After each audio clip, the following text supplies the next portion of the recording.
To make the best use of the session, I suggest you do two things. Number one, go through my theory session on legal reasoning. The link to the session is given on the description below. Second, create a free sign-up account on our website and solve the exercise on your own before you go through the video. The process for the free sign-up is also given on the description below. Now that you would have done both the things, let's start the class. Hello students. In today's class, we'll discuss passage 1 of sample 2 shared by CLAT Consortium. Okay.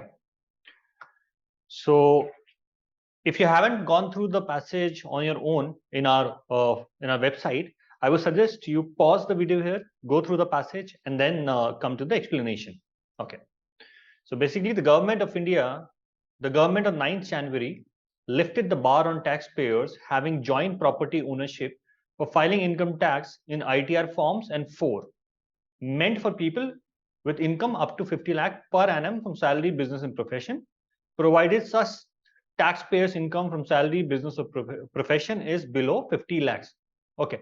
So basically, now people can fill their income tax return in form ITR 1 and 4. What is the limit? Their income has to be up to rupees 50 lakhs per annum, and from salary, business, and profession. These three elements fall in the category of this one, right? So let's say if you sell your property and your income from that sale is more than 50 lakhs, will this come in this domain? It will not, right? So the criteria is income from salary, business, or profession should fall up to 50 lakhs. Okay? And then you can fill the form ITR 1 and 4. An official statement from the CBDT said the eligibility norm for filing tax ITR forms 1 and 4 have been eased. This move came after the taxpayer expressed concerns about the conditions. So this does not give me any criteria. This gives me why this has been done. Okay. This paragraph tells you what were the earlier notification, what were the earlier rules like before easing of this forms now. So earlier, such that the bank deposits were about 1 crore, spending more than 2 lakhs on foreign travelers, spending more than 1 lakh on energy consumption, were not able to use these two forms. So who were not able to use these two forms? Category is given. The lifting of the restrictions allows these SSC to use ITR forms 1 and 4. Taxpayers owning multiple house properties. Now, important is multiple house properties. However, will have to file more detailed ITR forms as the government apparently believes additional house properties as investment and not as basic need. So basically, if you look at the passage, it tells us who can fill ITR forms 1 and 4, right? So if your income is up to 50 lakhs from what were those elements? Salary, business, and profession. So that is one. Then it gives us earlier norms. What were the earlier norms? And finally, it tells us the passage, taxpayers who owns multiple house properties will not be able to fill their ITR in form 1 and 4. So the question is all about, the passage is all about who can fill in ITR 1 and 4 forms, and ITR 1 and 4 obviously are the simpler ones. Okay. Now let's come to the questions. Parvez is a doctor and has a very successful practice that he has been running in a big city for the past 20 years. He earns approximately 60 lakhs.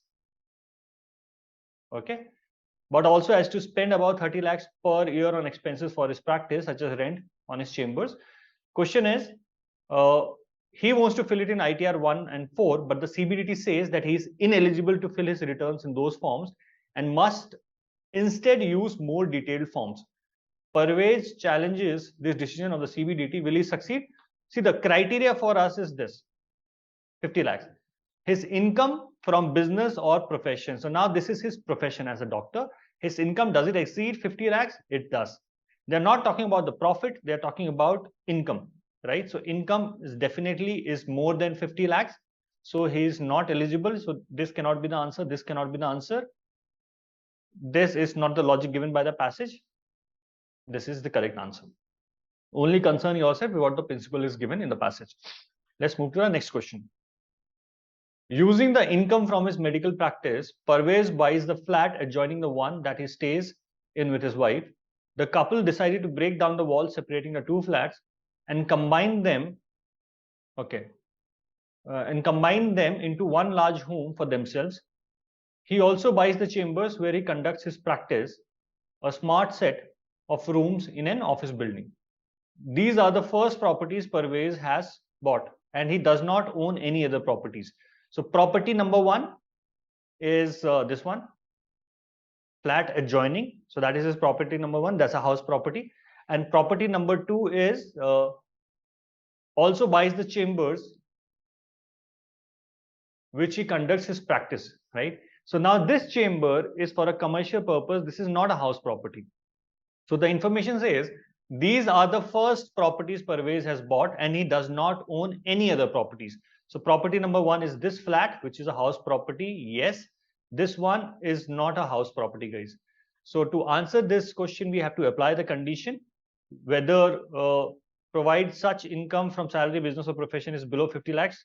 This was, in this case, it was not applicable. See, because his income reduces to 30 lakhs. So if I were to apply this condition, he can fill in ITR form 1 and 4 because his income is below 50 lakhs. If you look at the second condition, whether he owns multiple house properties, he owns 2 properties, but not multiple house property, because one is house, the second one is chamber, commercial. So both the conditions does not apply to him. So yes, this one, his income is below the prescribed limit, which is 30 lakhs, and he does not own multiple house properties. Therefore, he can fill in ITR 1 and 4. All right. 1.3.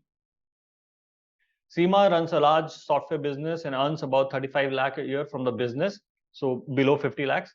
Her offices are located in Bangalore, but most of her clients are located in Delhi. Seema has to travel a lot of between. The other criteria is if she owns multiple house property, then she will not be allowed to use ITR 1 and 4. Let's see whether she owns another house property and spends almost equal amounts of time in both cities. So she rents a flat in each city and lives in those flats. So renting is not equivalent to owning. So she does not own any house property. She rents 2 properties. So which means the second condition also does not apply to her. So she can fill in form 1 and form 4. Okay. Her income is less than 50 lakhs and she does not own multiple house property. So therefore the answer is, can she fill in using this? Yes, she can. So this is out. This is out. This is not the logic given in the passage. This is the correct answer. Next question. Okay. Rupert studies law and stays in the hostel provided by his college since his home is in a different city. His parents send him about 5,000 per month for his expenses. This cannot be considered as income from business, profession, okay, or salary, which they transfer to his bank account. Rupert inherited a flat in a posh location in the city from his uncle this year and decided to sell it. He sold it for 2 crores. The amount that was transferred to his account. Can Rupert file his income tax returns in ITR form 1 and 4? Only 2 criteria are given: multiple house property, which is not given here. Second is income. And income from salary, business, or profession is 50 lakhs. This income is out of sales of a house, so will not qualify, so does not apply, and it does not have any other source of income. So neither of the 2 conditions. Uski income is not more than 50 lakhs and he does not own house property. So yes, he can fill his income tax in ITR 1 and 4. So no is gone. This is not the correct reason. This is the correct answer. All right. Now, the last question from this passage. Safina and her son live in a house that Safina owns on the outskirts. So one house, Safina owns it. So one property. After her son's wedding, Safina buys a flat and tells her son that he and his wife can live here. So there's another flat. Both are house property. So she cannot fill in ITR 1 and 4, right? Because she has multiple house property. Safina earns interest rupees 55 lakh per year from a large deposit that her mother had left for her when she passed away. So this income exceeding 50 lakhs is not relevant because this income is not as a form of a salary, business, or profession. Interest, income as interest on bank deposit does not fall in the criteria. So ये वाला criteria तो हम use नहीं करेंगे. Okay. Since her work as a care provider in a local hospital does not get her a salary. Can Safina find her income tax returns in ITR form 1 and 4? No. Why? Because she owns multiple house properties. So this and this is gone. this is the correct answer, right? So simpler question because the criteria were well defined. Yeah. So yeah, this was the only criteria here. She had multiple house properties. Okay. So with this, we end our passage. In my next class, I would be discussing passage number 2 of CLAT Consortium sample 2. Hope you like the class and prepare, practice as much as possible. And as I said, mock tests are extremely important. Our mock tests are best in the market. Sign up for a free account, take a test there and check the quality for yourself. Thank you. We at Mentors Capital have curated the best test series for you. We can confidently claim that our test series is best in the market.